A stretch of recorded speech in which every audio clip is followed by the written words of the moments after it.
9월 24일 날 뉴스가 하나 나왔는데요. 어떤 뉴스냐면 나사에서 7년 전에 쏘아 올린 위성이 돌아온 거예요. 귀환한 거예요. 그래서 무엇을 가지고 왔냐면 250g의 이 소혹성에 있는 이 흙을 그곳에 있는 것을 채취해가지고 그걸 가지고 온 거예요.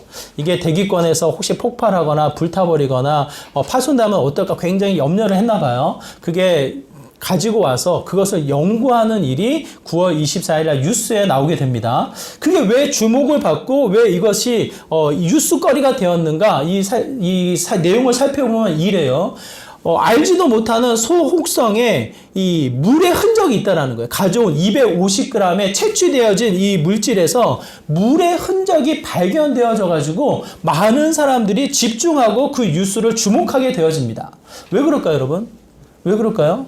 나름대로는 우리 인간, 이 지구에 살고 있는 사람들의 마음속에 기대감이 있는 거예요. 언젠가는 이 지구가 끝나버리면, 혹시 이 지구를 떠나서 다른 행성에 살아가게 된다면 이런 곳이 되지 않을까라는 이 기대감을 가지고 그 뉴스를 주목하게 되는 거죠. 특히 이 나라, 우리 지구가 환경오염이라든지 여러 가지 형태의 어려운 상황에 어떤 이 뉴스를 접하게 되어지면 마치 영화처럼 우주여행을 떠나며 우리가 또 다시 살 수 있는 그와 지구와도 비슷한 행성이 나타나지 않을까라는 기대감이 섞여서 그 중에 가장 중요한 기준, 가장 중요한 요소가 무엇입니까?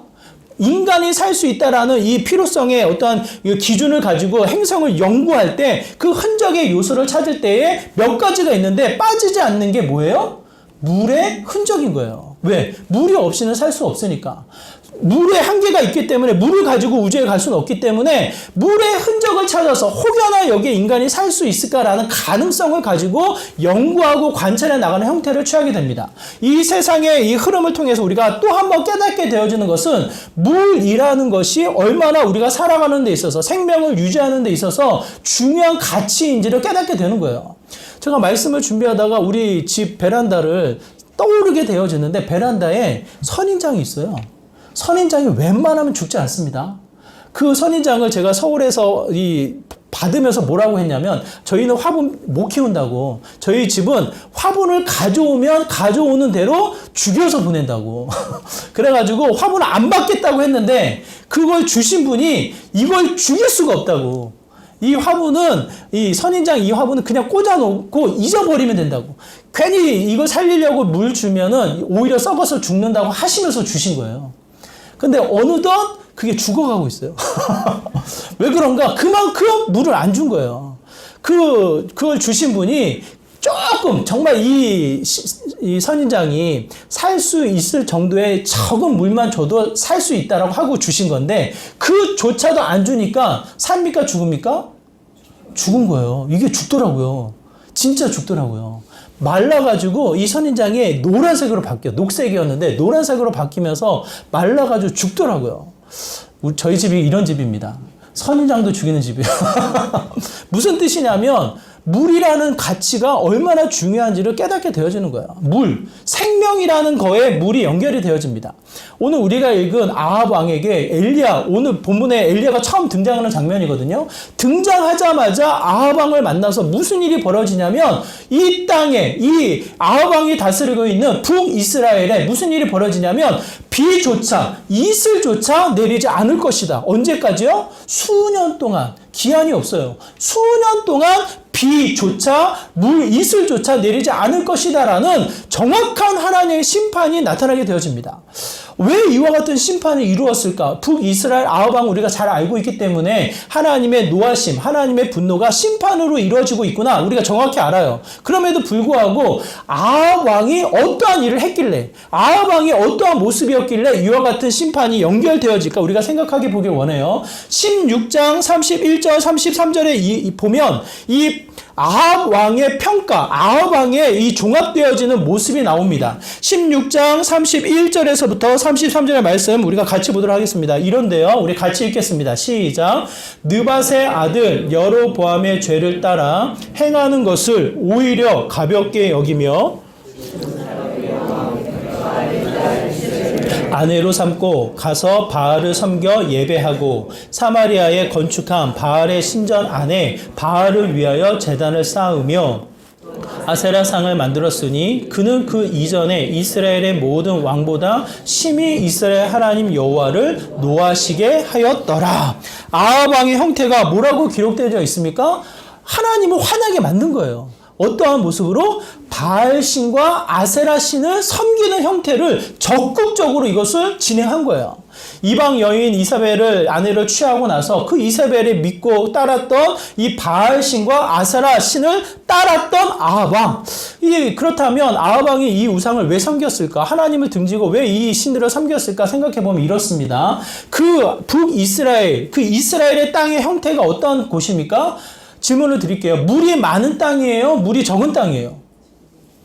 우리나라는 물이 흡족한 나라예요. 어딜 가든지 간에 물이 넘쳐나요. 조금 이제 가물고 이 환경이 좋지 않아서 이 물을 걱정할 나라이기도 하지만 그럼에도 불구하고 우리나라 사람들은 긴장을 많이 하지 않아요. 왜? 물이 많기 때문에. 어딜 가도 물이 이 금수강산 흐르는 물을 볼 수 있기 때문에 긴장을 하지 않아요. 우리나라와 비교했을 때 이스라엘은 물이 없는 나라예요. 거기에 사는 풀이 없어요. 나무가 없어요. 그야말로 허허벌판에 황무지와도 같은 그냥 이 산이 놓여져 있는 모습이지 이 물이 풍족한 나라가 아니란 말이에요. 그럼에도 불구하고 이 비가 와서 이 시내가 흐르면 땅의 형태가 어떻습니까? 물을 보관하고 물을 가둬놓는 땅의 형태가 아니라 뭐예요? 모래와도 같은 땅이기 때문에 물이 비가 와서 이 시냇가로 같이 시내가 흐르다가도 비가 그치고 시간이 지나면 어떻게 돼요? 물이 흔적조차 없어지게끔 사라지고 마는 거예요. 물이 갔던 흔적만 남아있을 뿐 물의 흔적은 사라지고 마는 거예요. 오늘 본문에도 우리가 7절의 말씀에 보면 비가 오지 않고 이슬조차 내리지 않았을 때에 이 그린 시냇가로 숨겨놓은 엘리야의 모습에도 무슨 일이 벌어집니까? 시냇가가 마른 거예요. 비가 오지 않으니까. 그만큼 땅의 물이 흩어지고 마르고 사라지는 형태가 그 지형의 모습입니다. 특징입니다. 물이 귀한 나라예요. 그러다 보니까 자연스럽게 물을 기대하며 물이 있는 곳에 마을이 형성되어지고 마을이 있는 곳에 권세와 권력이 나타나게 됩니다. 그러다 보니까 그 백성들을 다스리는 이 왕이 누구를 섬기게 되어지냐면 비를 다스리는 자, 비를 내리게 하는 이 신을 섬기게 되어지는 거예요. 그 신이 누굽니까? 바알신인 거예요. 바알신. 바알신의 형상이 이런데요. 한번 보시죠. 바알산의 형상이 이렇게 나타납니다. 여러분이 보시는 좌편이 아세라 신이고 오른편이 바알신인데 바알신 손에 이 양손에는 하나씩 뭔가 들고 있어요. 오른손에는 칼, 권능과 능력을 들고 있다면 왼손에는 긴 지팡이와도 같은 것을 들고 있는데 그게 뭡니까? 그게 번개를 상징합니다. 번개를 상징하는 지팡이를 들고 있어서 언제든지 하늘에 번개를 일으키고 천둥을 일으켜서 비를 내리게 하는 폭우의 신이 바알신인 거예요. 바알신.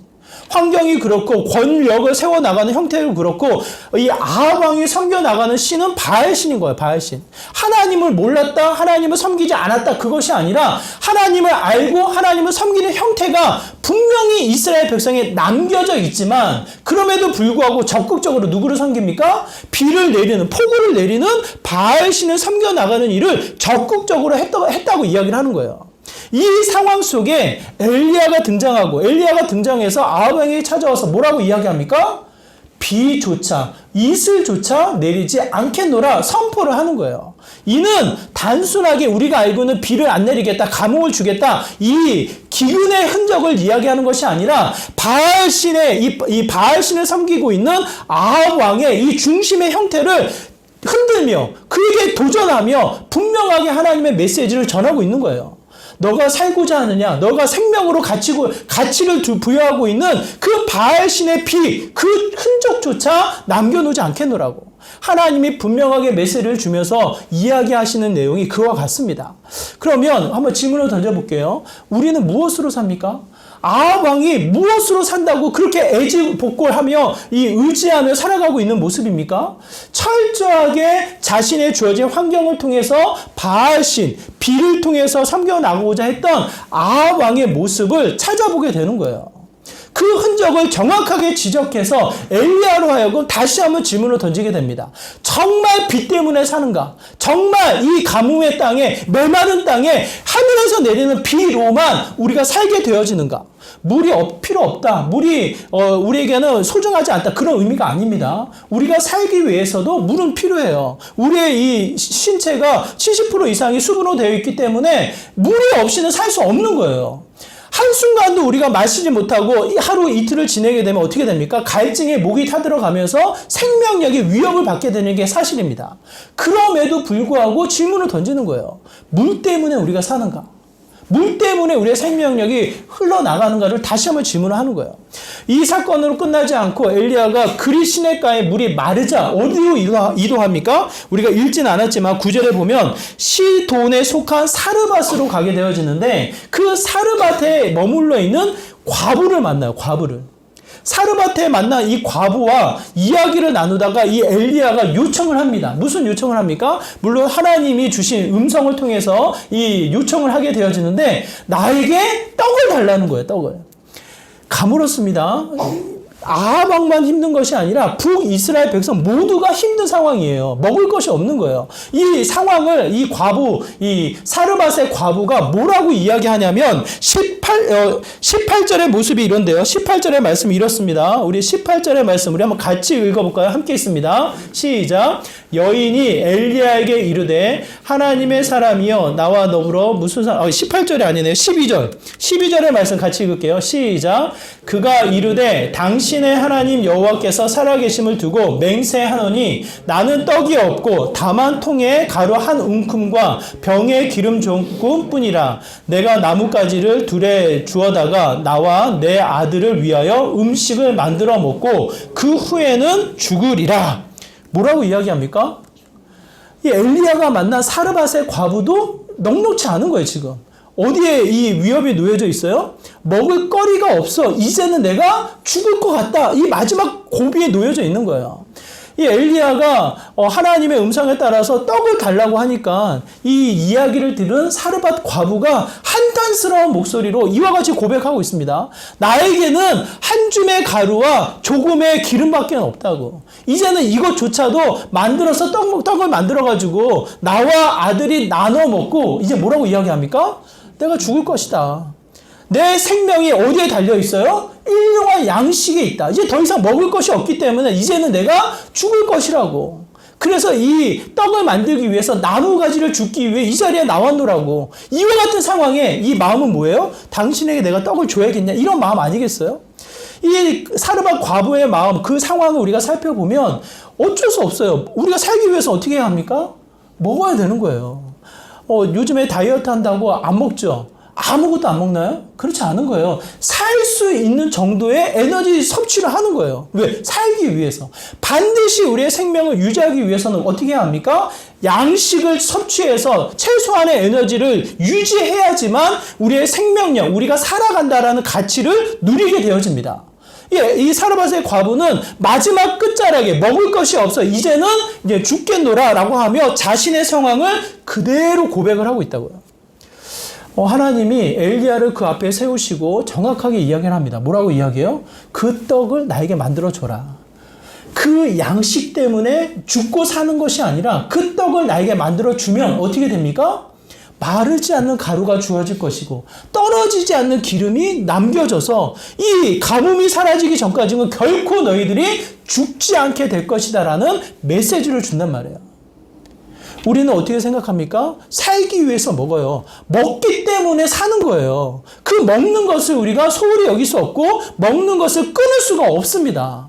그럼에도 불구하고 오늘 분명히 가치는 하나님이 이 엘리야를 과부 앞에 세우시면서 하시는 말씀은 뭐예요? 그 양식이 없어도 충분히 살 수 있는 그 가능성을 하나님이 열어주신다는 거예요.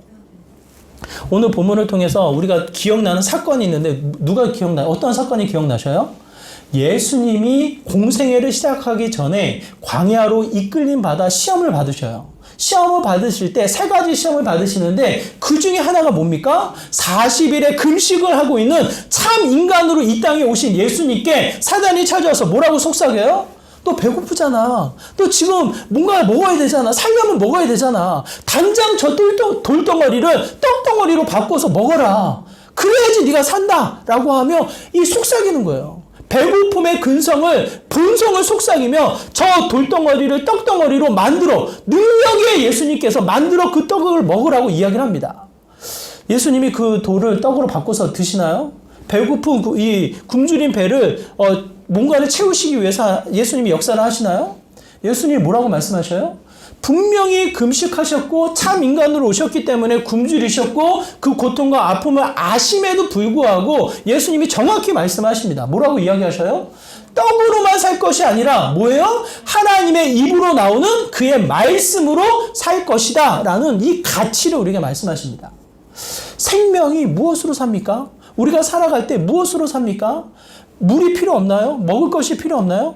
오늘 예배 끝나면 당장 우리는 일용할 양식을 먹게 되어집니다. 왜 그래요? 살기 위해서. 생명력을 누리기 위해서 먹는 거예요.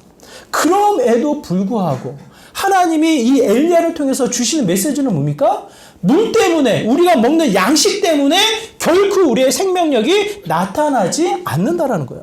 우리의 생명이 그 안에 머물러 있지 않다라는 거예요. 더더군다나 무슨 마지막 사건이 벌어지냐면 이 사르밧 과부의 아들이 있어요. 사르밧 과부의 아들이 갑자기 죽음을 맞이하게 됩니다. 여러분 생각해 보세요. 엘리야가 하나님의 인도하심을 받아서 그 과부를 만났잖아요. 그 전에는 정말 이 두렵고 떨리는 자리이지만 아합 왕에게 하나님 메시지를 전했잖아요. 하나님의 사람이요, 하나님의 일을 했으며 하나님을 통해서 헌신한 이 엘리야인데 무슨 일이 벌어집니까? 그가 거한 그 집에 아들이 죽음을 맞이한 거예요. 어떻게 보면 엘리야와는 아무런 상관이 없어요. 자신이 죽인 것도 아니고 아무런 상관이 없음에도 불구하고 그 죽음의 책임을 느낍니까? 안 느낍니까? 안 느낄 수가 없는 거죠. 이 과부조차도 엘리야에게 이와 같이 이야기합니다. 18절의 말씀인데요. 우리 18절의 말씀 같이 읽을까? 함께 있습니다. 여인이 엘리야에게 이르되 하나님의 사람이여 당신이 나와 더불어 무슨 상관이 있기로 내 죄를 생각나게 하고 또 내 아들을 죽게 하려고 내게 오셨나이까? 아들의 죽음을 보고 이 여인이 어떻게 됩니까? 그야말로 좌절과 낙심에 깊게 어떤 이 위협 속에 멈춰 있는 거죠. 방금까지는 마르지 않는 기름에, 떨어지지 않는 기름에 마르지 않는 이 가루를 통해 가지고 하나님의 은혜를 누리고 그야말로 일용할 양식을 통해서 마음껏 먹고 마시며 하나님을 찬양하는 순간이었다면 갑작스럽게 찾아온 게 뭐예요? 아들의 죽음이에요. 그 죽음 앞에 무엇이 떠오릅니까? 내 죄 때문에 이 아들이 죽었나? 나의 연약함 때문에 이 아들이 죽었나? 하염없이 자신의 죄를 생각하며 아니 왜 엘리야라는 사람이 우리 집에 와서 이런 일이 벌어지냐고. 은혜는 사라지고 죽음을 통해서 괴로움과 고통이 찾아오는 낙심과 좌절의 순간을 갖게 되어줍니다. 전혀 그 죽음과 상관없는 엘리야지만 그 책임감을 그 누구도 무시할 수 없는 막중한 책임감을 느낄 수밖에 없는 엘리야의 상황인 거예요. 그 엘리야조차 이 죽음 앞에 어떻게 합니까? 의문을 품게 되는 거예요. 오늘 보면 20절 우리가 읽진 않았지만 엘리야가 이렇게 고백합니다. 이 20절의 말씀 우리 같이 읽을까요? 20절입니다. 함께 있습니다. 시작. 그리고 여호와께서 기도했습니다. 나의 하나님 여호와여 이 과부는 나를 자기 집에서 묵게 해 주었습니다. 그런데 어찌하여 그녀에게 이런 재앙을 내리십니까? 어찌하여 그녀의 아이를 죽게 하셨습니까? 오늘 번역되어진 이 개역 성경은 표현이 너무 부드럽게 표현되어져 있어서 느낌이 잘 안 와요. 이 원어는 더 강하게 와요. 강하게. 아니 어떻게 나에게 이런 일이 벌어집니까? 라고 하며 하염없이 하나님 앞에 토로하는 거예요. 분명 하나님이 인도하셨고 만나게 하셨고 거하게 하셨는데 왜 하필 이 자리에 이 순간에 이런 일이 벌어집니까? 그 아들을 왜 데려가십니까? 라고 하며 자신에게 처한 상황을 토로하며 하나님 앞에 간구하는 모습을 보이고 있습니다. 원어적인 표현을 통해서 보면은 하나님께 마치 따지기라도 하듯 하나님 앞에 간곡한 표현으로 기도를 하고 있는 거예요. 어찌하여 이런 일이 나에게 임하게 됩니까? 무엇입니까? 죽음이라는 것이 얼마나 우리에게 큰 문제냐고, 큰 두려움이고 그 근심과 염려를 찾아오게 되냐고요.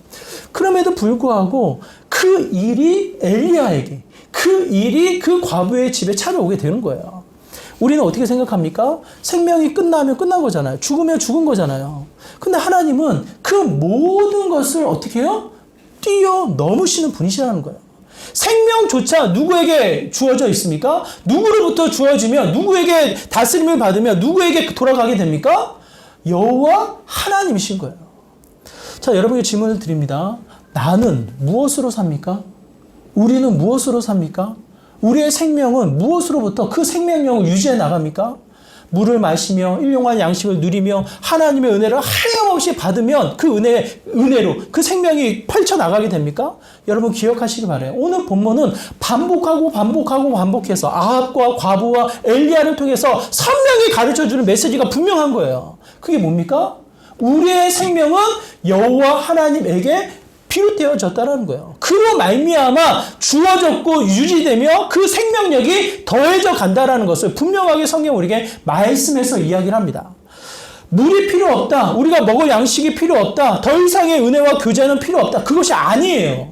그 모든 것이 합력해서 생명력을 더하는 중요한 요소이기도 하지만 그것만 있어서는 안 된다는 거예요. 그것만 있어서 안 된다는 거예요. 필요 요소만 있어서 세상에 어떤 소유가 넘쳐나서 그로 인해서 내 생명이 드러난다? 그렇지 않다는 거예요.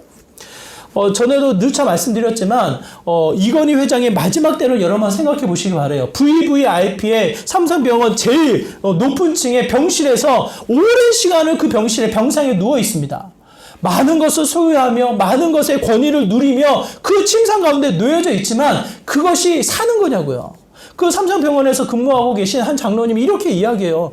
죽고 싶어도 죽지 못하고 있는 신세라고. 정리해야 될 게 너무 많고 해야 될 일이 많으니까 그 생명을 유지해 나갈 뿐 사는 것이 아니라고 표현을 하더라고요. 그분이 건강이 회복되어져서 퇴원해가지고 활동을 한다고 쳐요. 그러면 사는 겁니까? 이 땅에서의 여러 가지 활동과 이 역할을 감당해 나가는 모습이 있지만 영원한 생명의 가치를 알지 못하는 이상 어떻게 돼요? 죽음으로 가는 인생밖에 되지 않아요. 영원한 심판에 영원한 죽음으로 달려나가는 인생밖에는 되지 않는다고요. 세상의 화려함, 세상의 넉넉함, 세상의 소유를 풍족하게 가지고 있다 한들 그 인생은 생명을 향해 달려갑니까? 죽음을 향해 달려갑니까? 죽음을 향해 달려가는 거예요. 그러므로 오늘 본문을 통해서 다시 한번 우리에게 기억하시는 것은 물이 절실히 필요해서 먹을 것이 많다고 해서 세상의 소유가 넉넉하다고 해서 내 생명력이 영원하다? 내 생명력이 확장되어진다? 그렇지 않다라는 거예요. 유지되어질 수는 있지만 그 자체는 생명력을 상실해 나간 형태에 불과하다는 겁니다. 결국은 우리의 생명력이 누굴 통해서 나타나게 됩니까? 나의 하나님 여호와를 통해서. 오늘 본문의 이 중심이 엘리야인데요. 엘리야의 이름이 풀어서 그 의미를 찾아보면 나의 하나님 여호와예요. 엘리야, 이 이름의 뜻이 나의 하나님 여호와예요. 근데 이 나의 하나님 여호와를 어디서 찾습니까? 어디서 찾아요? 아들의 죽음에서 찾아요. 그 사르밧의 아들의 죽음 앞에 엘리야가 이해할 수 없는 일을 직면하고 왜 어찌하여 그의 죽음을 데려가십니까? 라고 하며 그 하나 앞에 한탄하고 기도할 때 간구할 때 그 엘리야가 그 자리에서 이야기를 합니다.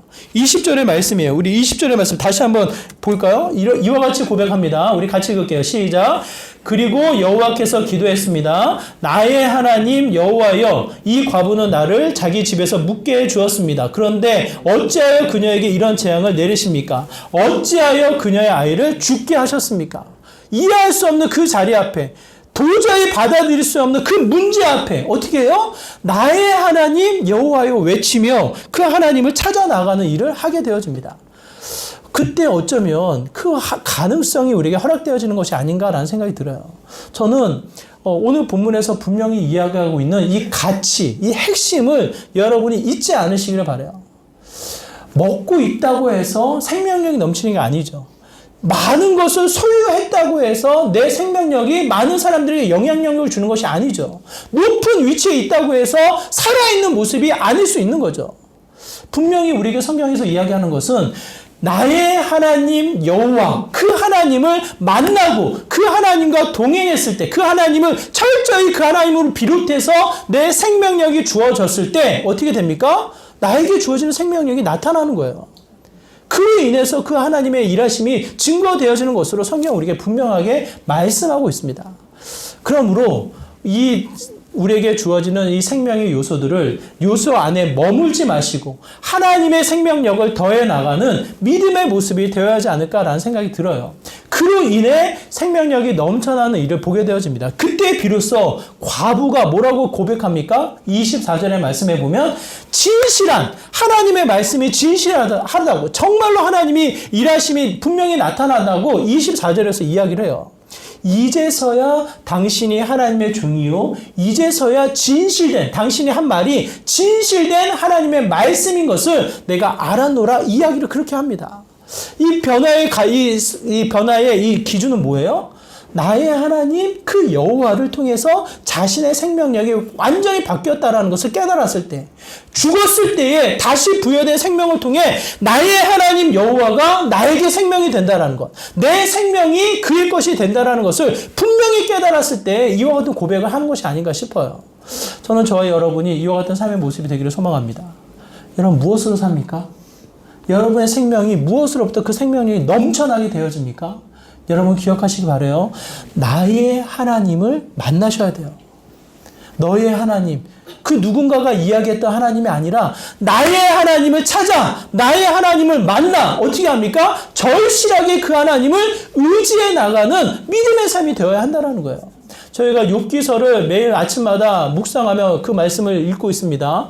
엘리바스가 욥을 찾아가서 이야기하는데 욥의 상황과 맞지 않아서 그렇지 이 진리의 말씀인 거예요. 욥의 상황을 자신이 해석해서 정죄하고 판단해서 문제인 거지 엘리바스가 고백하는 표현이 틀리진 않아요. 엘리바스가 뭐라고 고백합니까? 욥기 5장 8절의 말씀인데요. 이렇습니다. 우리 한번 같이 읽어볼까요? 함께 있습니다. 시작. 나라면 하나님을 찾겠고 내 일을 하나님께 의탁하리라. 엘리바스가 고백하는 거예요. 뭐예요? 우리에게 주어진 상황을 통해서 끊임없이 우리가 해야 될 것은 무엇입니까? 나의 하나님을 찾아야 되는 거예요. 우리가 물로만 사는 게 아니잖아요. 우리가 양식 먹을 것만 있다고 해서 사는 게 아니잖아요. 그거는 동물과 뭐가 다를 게 무엇입니까? 우리가 집에서 키우는 강아지와 다를 게 뭐가 있어요? 물 주고 밥 주면 이 강아지 좋다고 꼬리 흔드는데 그 강아지와 다를 게 뭐가 있냐고 우리가. 철저하게 우리가 다른 것은 뭐예요? 먹는다고 해서 사는 게 아니고 마신다고 해서 사는 게 아니고 뭐예요? 무슨 일을 한다고 해서 사는 게 아니라고요. 나의 하나님, 생명이 되시는 나의 하나님을 만나 그 하나님의 뜻을 알고 그를 찾아 그와 함께 살아가는 삶, 내 어려움과 나의 이 모든 일들을 그를 의지하며 살아가는 삶이 생명을 누려나가는 믿음의 삶이 된다는 것을 성경은 우리에게 말씀하고 있지 않습니까? 그러므로 다시 한번 나의 하나님을 찾아 그를 의지해 나가는 믿음의 삶의 모습이 되어야 한다는 것을 우리가 깨닫게 되어집니다. 더더군다나 엘리야의 한 가지 모습을 우리가 찾게 되어지는 것은 정말 하나님 앞에 간절히 기도했다는 거예요. 저의 기쁨의 교회, 우리 교회 모습을 우리가 생각해 보면 정말 감사해요.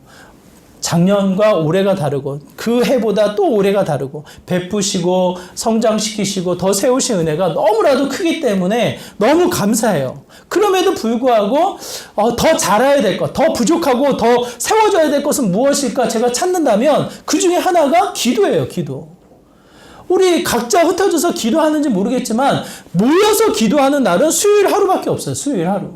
그 자리에 모여서 기도하는 것 빼고는 각자 기도해야 하는데 이 기질상 각자 기도하는 게 결코 쉽지 않습니다. 저도 마찬가지예요. 새벽 예배 정해진 시간에 기도하지 않으면요. 하루 종일 기도하는 순서를 놓쳐버리게 되어져요. 누군가가 그래요. 항상 기도하는 거지. 맞아요. 항상 기도하는 거 맞지만 항상 기도할 수 없기 때문에 시간을 정해놓고 기도하는 거예요.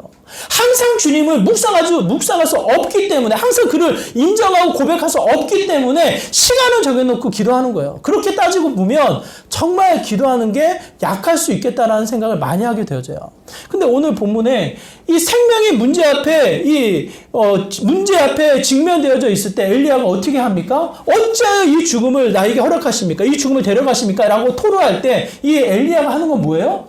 21절의 모습이에요. 21절의 그의 모습을 이와 같이 표현하고 있습니다. 우리 한번 같이 읽겠습니다. 시작. 그 아이 위에 몸을 3번 펴서 엎드리고 여호와께 부르짖어 이르되 내 하나님 여호와여 원하건대 이 아이의 혼으로 그의 몸을 돌아오게 하옵소서 하니. 선명하게 그 엘리야의 이미지를 한번 생각해 보세요. 죽은 이 소녀를 두고 그 위에 올라가서 엎드렸다 일어났다 엎드렸다 일어났다 3번을 했다고 하는데 이 숫자 3번이 무엇을 의미합니까? 딱 3번 기도했구나 그걸 의미합니까? 그렇지 않아요. 바울도 자신의 이 질병을 두고 3번 기도했다고 표현하거든요. 그 3번 기도했다라는 표현을 많은 신학자들이 이렇게 이야기합니다. 완전한 수, 그들이 알고 가치로 여겼던 이 숫자의 개념을 통해서 간절하게 완전하게 기도했다라는 표현을 의미해요. 딱 3번 기도했다 그거 아니에요. 절실하게 자신의 마음과 생각과 이 힘을 다해서 온전하게 힘을 집중해서 기도했노라 이야기를 하고요. 더 나아가 어떻게 합니까? 얌전하게 하나님 이 아이를 살려주세요. 얌전하게 점잖게 기도했을까요 여러분? 애가 붙고 아마 눈물 콧물 다 흘리며 토로하며 부르짖어 기도하지 않았을까 싶어요. 자신의 마음을 담아서 더 나아가 아주 구체적으로 기도합니다. 제가 나름 신방을 많이 했잖아요. 신방을 다녀보는 중에 이 질병을 고쳐주옵소서 기도하는 거 결코 쉽지 않습니다. 왜? 모든 상황을 알고 하나님만을 바라보며 뛰어넘어 여호와 라파 치료하여 주옵소서 기도하는 거 결코 쉽지 않아요. 그런데 죽은 자를 살려주옵소서 기도하는 거 쉬울까요? 어려울까요? 굉장히 어려운 거예요. 어떻게 보면 정신 나간 사람인 거예요. 그럼에도 불구하고 아주 구체적으로 기도하는 엘리야의 모습인 거예요. 왜 그렇습니까? 생명이 그 안에 있다는 것을 알고 있기 때문에, 이 죽음이 끝이 아니라는 것을 분명히 깨달았기 때문에, 더 나아가 이 죽음을 뛰어넘는 생명 자체가 여호와 하나님 것을 알고 있기 때문에 어떻게 해요? 매달리는 거죠. 저는 저와 여러분이 모든 문제 앞에, 여러분의 일상 앞에, 여러분의 생명 앞에, 여러분의 영향력 앞에 그 은혜를 놓치지 않기를 바라요. 나의 힘, 나의 지식, 내가 가지고 있는 소유, 한계가 있습니다. 반드시 바닥이 납니다. 바닥이 나서 오히려 실망과 좌절을 주는 경우가 많아요. 그게 부모님들의 모습이잖아요. 애들에게 끊임없이 베푸고 끊임없이 주지만 아이들이 그것을 존경하고 감사합니까? 언제 어느 한순간에는 실망하고 엄마, 부모님 탓하는 경우가 종종 있어요. 그렇지 않아요. 부모님들은 하염없이 주려고 하지만 자녀들은 하염없는 은혜에 감사하며 존경하며 그 은혜를 이렇게 드러내는 경우가 많지 않다고요. 대부분의 형태는 우리 부모님의 약함, 제한됨, 어떤 이런 요소들 때문에 실망하고 좌절하는 부분이 늘상 있는 거예요. 있는 거. 그게 무슨 뜻이에요? 하나님의 이 절대적인 생명의 그 가치가 온전히 하나님에 있다라는 것이 제한이 없다라는 거예요. 만약 그렇다면 우리는 어떻게 해요? 절실하게 그분만을 의지해서 그분만을 따라 나가는 믿음의 삶이 된다라는 거예요. 저는 저와 여러분이 그 은혜를 함께 누리는 믿음의 귀한 삶이 되기를 간절히 소망합니다. 뭐예요? 우리는 무엇으로 삽니까? 우리의 생명은 무엇으로 채워집니까? 여러분? 여러분이 생각하는 그 어떠한 것도 우리의 생명을 책임지지 않아요. 우리 자녀의 생명을 책임지지 않아요. 어느 한순간에 그 생명이 없어지고 사라질 수도 있어요. 영원한 생명의 능력, 영원한 생명의 가치는 오직 나의 하나님 여호와를 통해서 우리에게 부여되어집니다. 그로 인해서 유지됩니다. 그로 인해서 영향력, 생명력이 펼쳐나가는 것을 다시 한번 오늘 본문이 우리에게 선명하게 알게 하십니다. 그러므로 철저하게, 간절하게 그를 의지해, 그를 찾아, 그를 신뢰하며 그를 의지해 나가는 믿음의 삶이 뭐예요? 생명력이 넘치는 믿음의 삶이 되는 거예요, 여러분. 저는 저와 여러분이 혹여나 가진 것이 없을지라도 부족할지라도 그 하나님을 통해서 다시 한번 그 하나님을 의지해서 나간다면 그 자리에는 뭡니까? 생명력이 드러나는 거예요. 생명력. 오래된 일인데 한 집사님은 신방 갔어요. 어려운 상황인 걸 알고 갔어요. 그럼에도 불구하고 상황을 들으면 들을수록 무거워 마음이. 남편은 이 질병이 들어가지고 병원에 입원해 있는 상황이고 아들은 중학생인데 자폐아이고 이 경계성에 있는 자폐아이기 때문에 특수학교도 가지 못하고 일반 학교에서 잘 적응하지도 못하고 문제아로 찍혀있는 그런 상황이고 간간히 엄마가 일을 해서 그 가정을 돌봤는데 허리가 아파가지고 이제 더 이상 일을 할 수 없는 상황이 돼버린 거예요.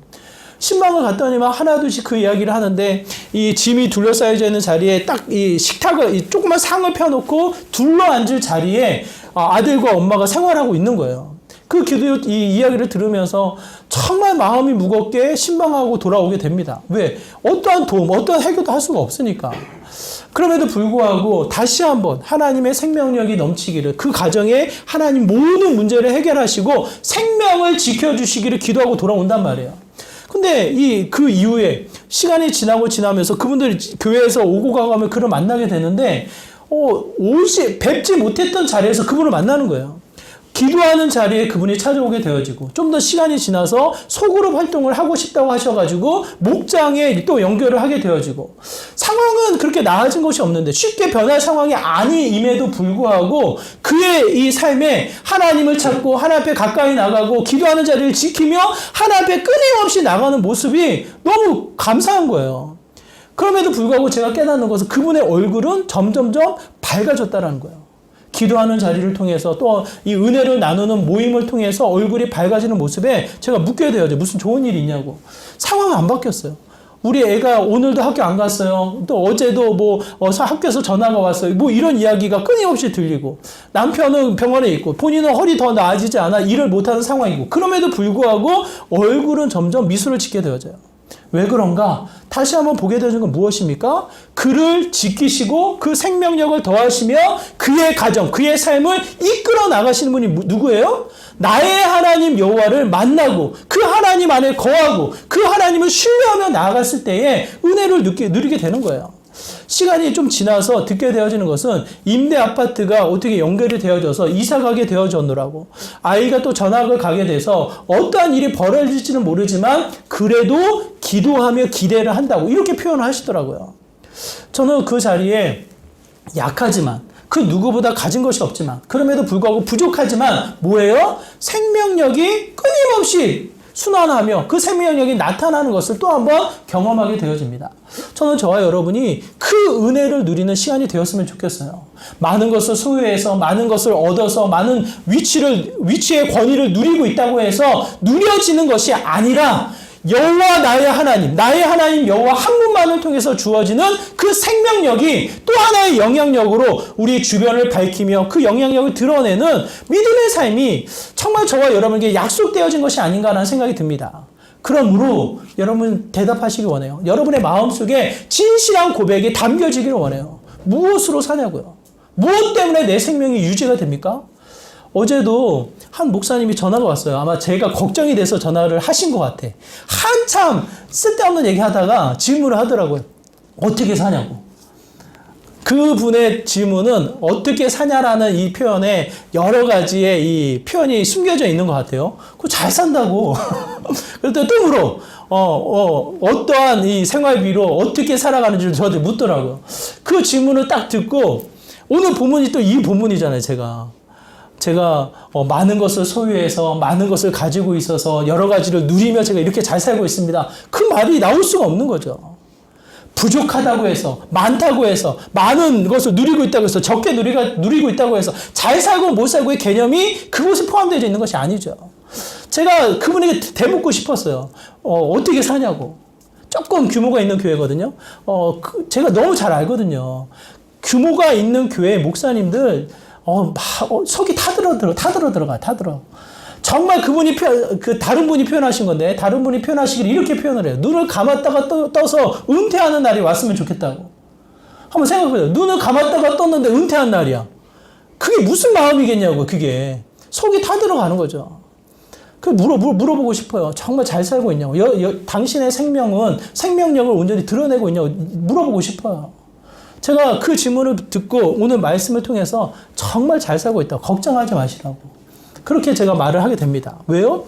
나의 생명은 하나님에게 있으니까. 그 생명력이 나를 지키시고 이끄시며 더 나아가 영향력이 펼쳐지는 삶이 된다면 너무 좋은 거죠. 너무 기쁜 거죠. 마치 엘리야를 통해서 사르밧 과부가 하나님을 이제야 알았던 것처럼, 이제야 깨달았던 것처럼 저는 그와 같은 삶이 최동배에게만 아니고요. 우리 기쁨에게 온 성도에게 동일하게 임하는 자리가 되기를 소망합니다.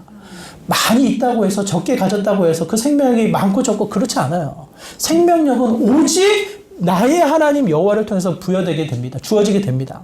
나의 하나님을 찾는 게 우선이고요. 그 하나님을 의지하는 게 우선인 거예요. 철저하게 간절하게 나의 온 힘을 다해서 그를 붙잡고 가다 보면 그의 생명력이 나에게 온다니까요. 나를 통해서 그의 생명력이 나타나게 되어진다니까요. 그 은혜를 같이 누리셔서 다시 한번 여러분의 가정이, 여러분의 공동체가, 여러분이 속해져 있는 모든 활동들이 다시 한번 생명력이 넘치는 믿음의 귀한 자리가 되기를 간절히 소망합니다.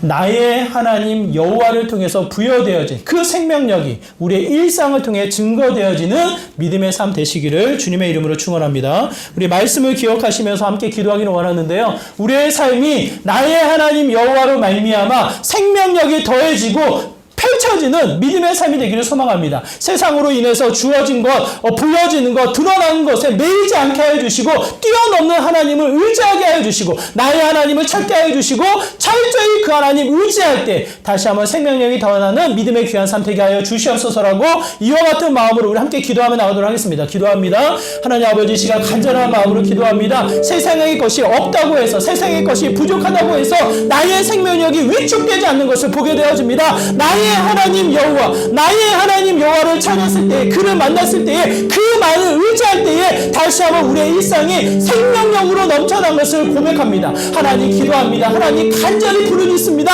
나의 삶 가운데 임하여 주시고 우리의 가정에 나의 하나님 여호와를 찾게 하여 주시고 우리 자녀들이 주님을 만나게 하여 주시고 그 안에 생명력이 넘쳐나는 믿음의 귀한 삶이 되게 하여 주시옵소서. 우리의 가정이 새로워지는, 우리의 공동체가 새로워지는, 우리의 지역과 사회를 변화시킬 수 있는 생명력을 더하여 주시고 다시 한번 주님 앞에 나아가는 믿음의 귀한 모습이 될 수 있도록 하나님 은혜 더하여 주시옵소서. 주님